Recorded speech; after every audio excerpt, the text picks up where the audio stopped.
ఒక చాలా చిన్న విషయం చాలా పెద్ద చేసావు కదా. సారీ అండి, అది నా వీక్నెస్.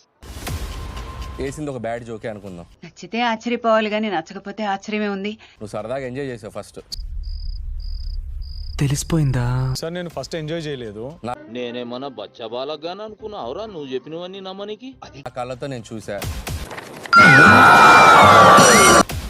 నువ్వు కోపం ఎవరి మీద చూపించాలి? నువ్వు వాసంతి మీద ఎందుకు చూపించావు? నీకు తెలీదా? ఒక టైంలో ప్రెసెన్స్ ఆఫ్ మైండ్ ఉండాలి కదా. నీ ఏమిటండి మీరు మాట్లాడేది? బిహేవియర్ తో ఆ అమ్మాయిని హ్యూమిలేట్ చేసి ఒక స్టేజ్ కి వాసంతి ఎందుకు తీసుకొచ్చాను రా బాబు నేను ఈ షోకి అని అంత ఫీల్ అయ్యేలా చేశాను.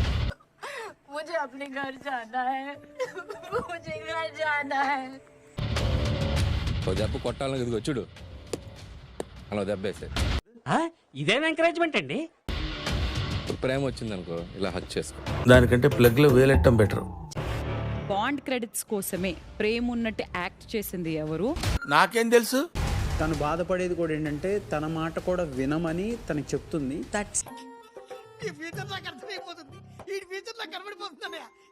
సేమ్ హార్ట్ అండ్ సోల్ వాళ్ళ రిలేషన్షిప్ లో మిస్సింగ్ అని అనిపిస్తుంది. ఏంటి బాబా అన్న, ఇంకోసారి అన్న. జస్ట్ బాండ్ క్రెడిట్స్ గురించి మాట్లాడతాడు భాను ఎప్పుడు చూసినా. సరిపోయారు ఇద్దరు.